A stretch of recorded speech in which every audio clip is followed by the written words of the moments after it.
Good afternoon, and welcome to the Middle East Forum's weekly podcast series. My name is Lauri Regan, and on behalf of MEF, I thank you all for joining today. I want to just begin with a brief moment of silence as we mourn the victims of the devastating attack on Australia's Jewish community yesterday. May their memories be a blessing. I'm pleased to introduce our guest this afternoon, Mohamed Farid, who is an Egyptian member of parliament and policy expert with a background in economic development and institutional reform. He previously served as deputy chair of the Egyptian Senate's Committee on Human Rights and Social Solidarity and has been actively engaged in regional policy dialogue on Red Sea security, the Horn of Africa, and political Islam.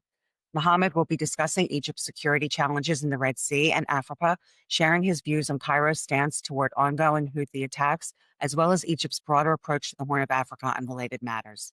Mohamed will speak for about 15 minutes, followed by a 15-minute Q&A session. So if you'd like to ask a question, please feel free to use the Q&A or chat function at the bottom of your screens to enter your submissions.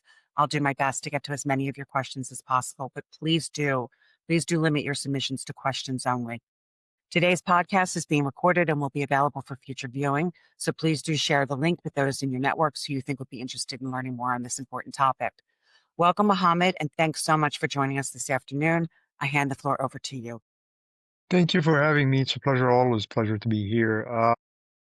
Speaking of the situation on the Red Sea, and the Horn of Africa, it's a very interesting topic to talk, about, and it's very complicated too. With regard to the Egypt stance for this situation, let's start first of all by Yemen. Egypt's position in Yemen is often described as restraint, but in reality, it's the outcome of a clear assessment of strategic failure over the past few years.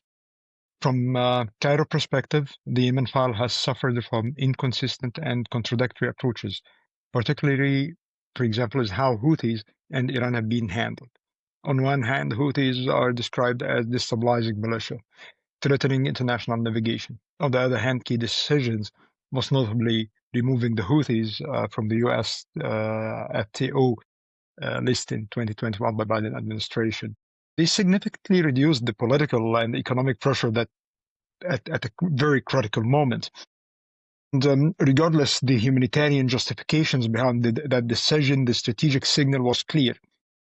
Deterrence weakened. And the Houthis interpreted this as a strategic hesitation rather than a de-escalation. And this, of course, combined with a poorly managed Iran file, this creating enabling environment in which the Houthis expanded their military capabilities, regional and regional role. Over time, Houthis evolved from just a local insurgency into a strategic disruptor actor. With Iranian support, they developed advanced missile and drone capabilities and demonstrated the ability to identify, track, and target commercial vessels. This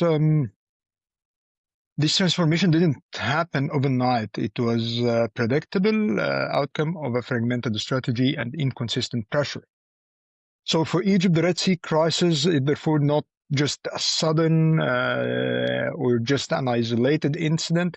It's a result of years of policy incoherence, where military tools used without a clear political end state. Over the past few months, we witnessed the airstrikes and naval deployments, but it showed, a very limited results. Despite the presence of overwhelming U.S. and allied naval power, carrier strikes grew, advanced air defense, repeated airstrikes. Still, the commercial shipping continues to avoid the Red Sea. Insurance premiums remain high. Rerouting still persists, and the confidence in the corridor hasn't been restored yet, despite all this effort. And this just reinforce the view from Egypt that the airstrikes and naval deployments alone cannot secure freedom of navigation. Simply, you cannot bomb your way to freedom of navigation. Also, this reflects a structural reality that the Houthis operate from dispersed land-based launch sites inside a very fragmented state. Airstrikes can degrade the capabilities, but this is a temporary degradation as long as you didn't address the main supplier, which we all know, of course, Iran. And they don't eliminate the threat by the end of the day. The second thing, that the militias adapt faster than the conventional forces. So the naval deployments can intercept missiles, drones, but still cannot guarantee absolute protection across vast maritime space. And even a small number of near misses or a limited or limited successes, God forbid, is enough to disrupt the global shipping decisions. In this sense, navies can defend ships, but they cannot defend confidence in the route itself. More importantly, the repeated airstrikes without a political framework are risk reinforcing the Houthis, because they have a preferable narrative that they are confronting major powers and acting as defense, for Gaza, or defense for those suppressed by these superpower. And from Egypt perspective, legitimacy is also a battlefield that need to be won, and every strike that divorced from a political strategy risks increasing the symbolic value of this terrorist group or militias, even if its hardware capabilities was degraded, but still they gain this symbolic value of resistance. So from risk calculation, that the cost of this failure are immediate and asymmetric. For Egypt, for example, we absorb direct economic losses from reduced Suez Canal traffic losses that affect, of course, the foreign currency inflows and the entire Egyptian GDP. But Egypt also faces a unique security exposure. Any miscalculation, whether a missile fragment or drone debris landing near or in Sinai, would have a severe and immediate impact on tourism and investors' confidence. Of course, this is not a hypothetical thing. It's a real risk for Cairo, and we treat it seriously. And finally, we cannot just be drawn, into an open-ended escalation with the military action substitute strategy. The risk-reward balance simply doesn't justify this. So this is why, for Egypt, the freedom of navigation cannot be just restored with escalation between delisting, limited airstrikes, reactive deployments, just deterrence. You just cannot, just switch it on and off. You need to have a consistent, coherent strategy agreed upon by the international and regional actors. And also, there must be a political end game for that. You just get bombed here and there without a clear pathway forward with regard to this issue. And moving from Yemen to the Horn of Africa and Somalia, for that we see that there is you cannot defeat terrorism. You cannot be victory, on declare victory over terrorist groups or eliminate them, without restoring stability and authority. And while you have a fragmented and decayed institutions, you cannot do that. Somali decades-long crisis demonstrate that terrorism doesn't defeat the state. State weakness enables terrorism. So Shabab didn't survive just because of the ideology, because of the support of the local population, but because they exploited the governance gaps and divided authority, and in absence of any strong national center. And this is why, for Egypt, state capacity and institutional coherence is crucial. It's not just a tactical or transactional arrangements. From our perspective, supporting Somalia means that strengthening the federal institution, consolidating security forces under national command, and encouraging Somali actors to resolve the internal differences within a national framework. So the attempts to bypass Mogadishu or deal directly with sub-state entities. Arrangements may sound very pragmatic, but they lack the strategic vision because they lock the Somalia into a permanent fragility and reward fragmentation. And at the regional level, we're very concerned by the unilateral approaches that exploit instability in the Horn of Africa. Economic cooperation is legitimate. Coercive arrangement that ties economic access to political recognition or military presence are not. So, for example, when you're talking about Ethiopia would like to gain access to the Red Sea, this is something we don't dispute it. But what we dispute, that having a military presence there, or abusing or exploiting the racial or tribal tension in Somalia in order to pave the way for an access to the Red Sea and then the naval base there, which is something really will create more fragility and will create more instability there.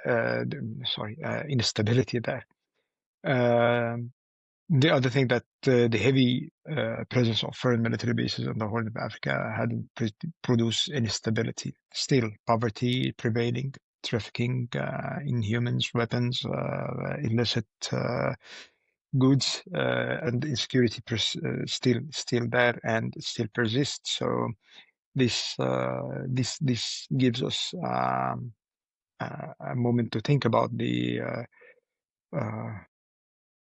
viability of this presence, whether it achieved its goals or not. And speaking on the Horn of Africa, when we're talking about Eritrea, that we are engaged with Eritrea under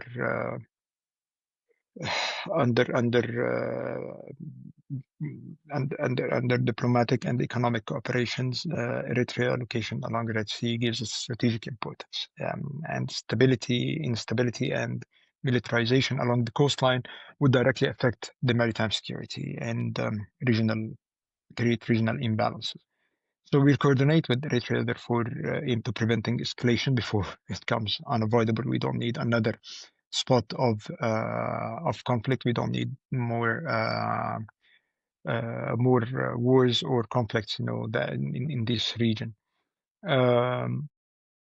From our perspective, Red Sea security must remain anchored in neutral responsibility. External actors supporting stability rather than imposing arrangements sideline the regional states. And this is something really important because sometimes the intervention and unilateral military expansion would lead to more devastation and more instability. Finally, we go to Sudan, and Sudan represents one of the most dangerous scenarios that Egypt faces because it combines institutional collapse, militia violence, and direct spillovers. It's important to clear that the narrative that what's going on in Sudan is a war between two generals is structurally wrong. It's a conflict between a national military institution and the RSF militia, which evolved from the Janjaweed, by the way, and that the Janjaweed, for anyone listening or watching us knows, could do with a little search if you don't know. What they did, in Darfur, of massacres, crimes, ethnic cleansing, coercion, all kind of horrible crimes that took place, in a systematic manner by the Janjaweed militias. So the distinction matters because militias cannot just be integrating into a stable political system without being dismantled first. Treating them as a political equals entrenches violence and accelerates state collapse. And this is actually what happened in Sudan. The consequences for Egypt from this conflict is immediate. Millions of Sudanese civilians have fled to Egypt. Refugees in Egypt live in the cities. We don't have encampments. We don't have refugee camps. We have no camp policy. So they live in big and small cities in metropolitan areas. They receive basic services as any national citizen, whether it's healthcare, whether it's schooling, or any other basic services. So this placing a sustained pressure on the services and the infrastructure. At the same time, the collapse in Sudan opened the space for cross-border criminal networks, gold smuggling, human trafficking, arms flow, extremist movements. These are not just side effects, but are structural outcomes of militia-driven war. And therefore, managing humanitarian responsibility and national security exposure at the same time, that's what we're trying to do. Finally, it's important that realize that the attempts to divide Sudan or establish a parallel or a militia-backed government under whatever circumstances, or trying to say, yeah, let's divide it into East and West Sudan, this partition would never end the conflict. It would institutionalize the militia control. It would create a permanent zones of instability and hotbeds for terrorism and instability, and export violence across borders. So for Egypt, this represents a direct threat to our national security, and something we cannot accept it by any measure, and because we also see that it will create a spillover regionally and will destabilize the entire region. So from Yemen to the Red Sea to Somalia to Ethiopia, I think that Egypt approach is consistent. Militias and terrorist groups exploit weak states.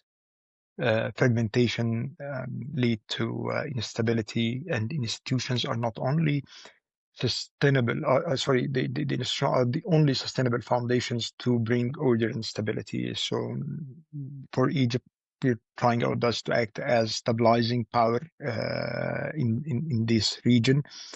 There's a real cost for collapse, and through disrupted trade, migration pressures, and security spillovers, the goal is simple: preventing regional implosion.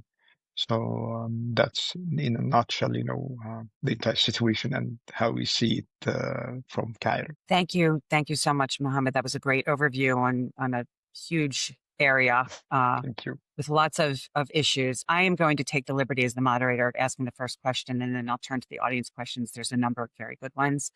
In an article that you co-authored in January of this year, you quoted a former U.S. Army intelligence officer at the War Department who stated in 2023, Egypt can play a bigger role in Sudan if it wants, as Cairo has a long history and extended geography with its southern neighbor. And he added, do not expect much from the Biden administration. The Sudan crisis is an opportunity for active regional players, especially Egypt, the UAE, and Saudi Arabia, to address the region's crises. Does the Egyptian government have the will, and do you think that the UAE and Saudi Arabia do as well, to really get involved in this war? And in your column, you suggested that a shift in Egypt's stance encouraged by the Trump administration may evolve into decisive intervention. So can you elaborate on that? Well, we are already suffering from this war, as I mentioned earlier. Millions of the Sudanese inflow of refugees, cross-border criminal activities are happening. So for Egypt, it's extremely important to take a stance, in this matter. We in Egypt, basically, we whenever there is a crisis like that, we prefer the political and diplomatic approach. We don't go unilaterally bombing the hell out of any place, or having boots on the ground. So over the past, couple of years, we exerted all the possible efforts that you can imagine, and still we are doing that under the regional with the regional forces like UAE, Saudi Arabia, and this is something important for us, and we've been involved heavily in that. From other point that we work hard also to make sure that the humanitarian corridors are being opened, and there's enough humanitarian aid being delivered to the Sudanese people to lift the misery they are living in, and to take strong action against arming and supplying the militia with foreign mercenaries or advanced weaponry, because this doesn't help at all, and also not to abuse the humanitarian aid, and the humanitarian corridors to be routes to resupply the warring parties.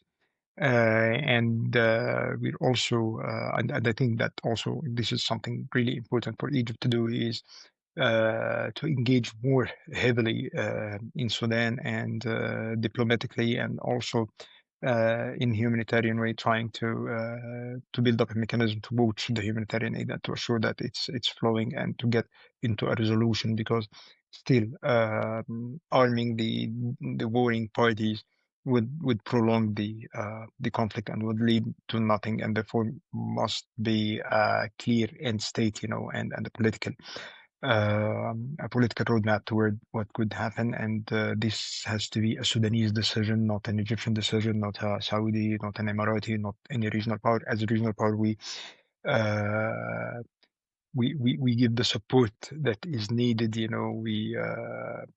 We give the time and space and all the support that could be built. It's also important not to equalize between a militia and an institution, despite all the problems that could be in the institution by the end of the day. But we witnessed in this region that the fragmentation, the decay of institutions would lead to more devastation. Thank you, Mohammed. Someone asked, what is Egypt doing to control arms smuggling into Gaza and Sinai? And that's slightly off topic, but It's an is that important. something you can speak It's to? really important. What we do, and this could be related. This I could refer it to the IDF themselves, and to the course of events since day one of the horrible attacks of October 7. We heard all kind of claims that there are active tunnels between Egypt and Gaza, and still active, and they are smuggling weapons and goods to Gaza. But over the course of events, that we discovered that by the end of the day, there were no active tunnels. And we've been said that so many times during these very long, horrible years of war, that for Egypt, we destroyed all the tunnels many years ago. We took a stance, and by the way, that was commended by the Israelis, and the Hamas by that time filed an official complaint, and this is also written in the Israeli media, so I can refer you to that. And finally, despite Prime Minister Netanyahu claims of these huge tunnels, and all these photos that he published in his pressers, when the IDF was on the ground and they dismantled the tunnels, they announced that there were, from the claims of having over 200 tunnels, they said we find only 8 tunnels, something like that, and none of them are active tunnels. Again, any tunnel had two points, 1 point from the Egyptian side and 1 point from the Palestinian side, and from our side, we sealed and destroyed the tunnel. And if you have like tunnel openings on the other side, this is something really expected, and this is normal, because we cannot just, cross the borders and do destroying the tunnels there. But from the Egyptian side, it was sealed, destroyed, and so on. And again, I've been involved in this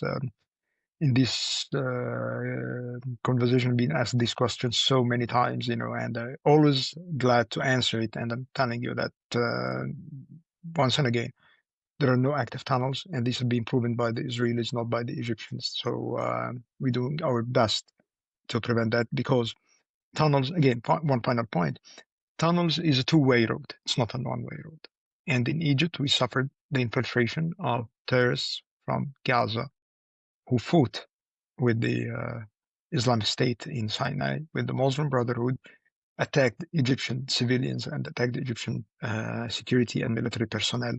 And this is something we don't accept it, and this is something no state can accept it at all. So for us, it's for our priority and for our safety and security, securing our borders by sealing these borders. And one small final note, just let's open a map and look at the Egyptian-Israeli borders and look at Egypt-Gaza borders. It's just 12 kilometers, while the entire border is over 200 something kilometers. So we are talking about from out of these 240 or 200, I don't recall the exact number, kilometers, which is the only safe and stable borders right now between Israel and any other neighboring country. We only have these small few kilometers are making all these troubles for both of us. So it's clearly that we do our best securing and securing and patrolling the borders.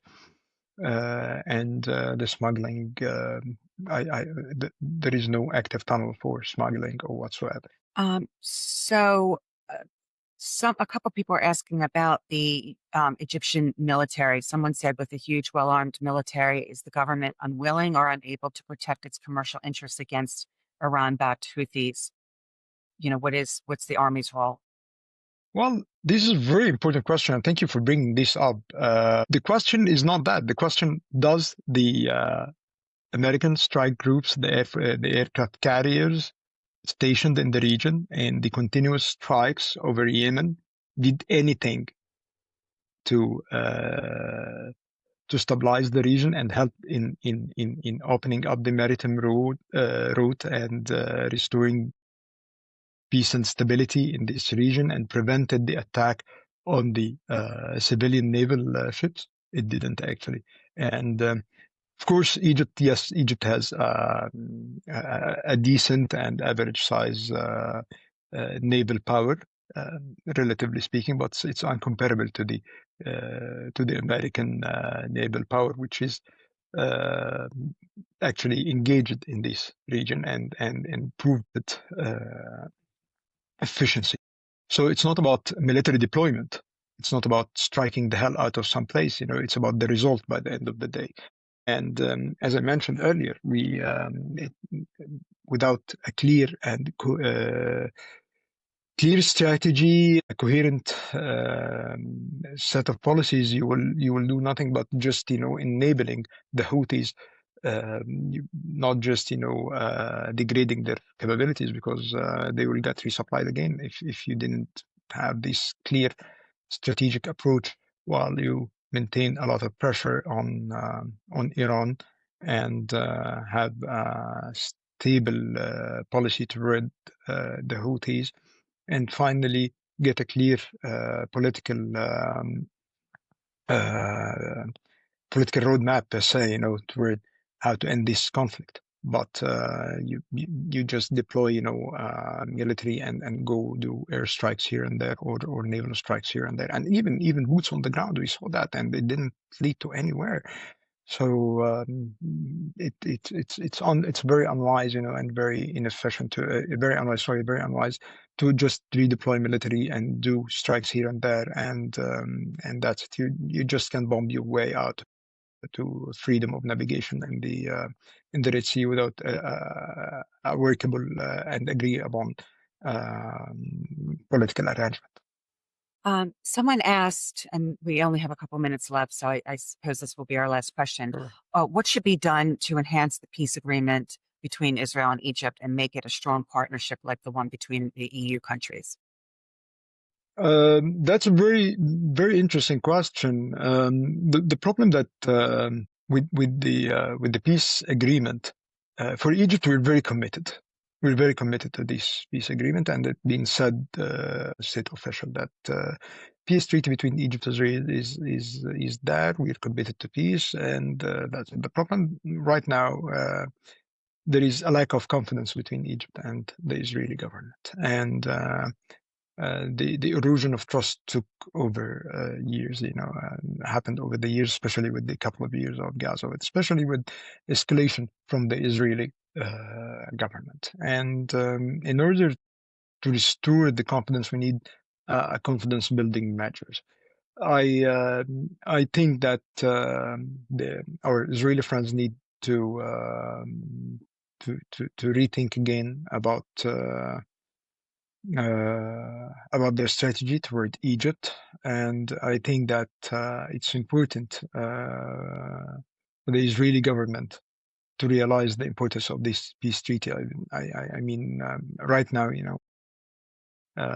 with the Israeli behavior that going here and there, bombing here and there. I mean, and accusing all the neighboring countries, including Egypt, of being hostile. This is something it's counterproductive and would lead to nothing. And it's also important for the Israeli government to to to to act as a responsible peace partner.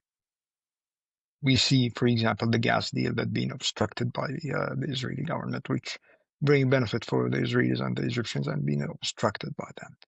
So I think that it's important from the Israeli side to realize the importance of this peace, to look again at the borders and realize that the Egyptian-Israeli borders are the only safe and secure borders right now, and this is important for both countries, and act responsibly, like a grown up, So unfortunately, we've run out of time, Mohamed, and I thank you for joining us this afternoon, and thank everybody in the audience. I want to wish everybody who does celebrate a happy Hanukkah, and hope that you all can join on Wednesday for Israeli Insider with Ashley Perry at 3 p.m. Again, thank you, Mohamed, for taking the time to join us. It was very insightful, and we look forward to seeing you all again soon. Thank you very much for Have a having good me. It's afternoon. been a great pleasure.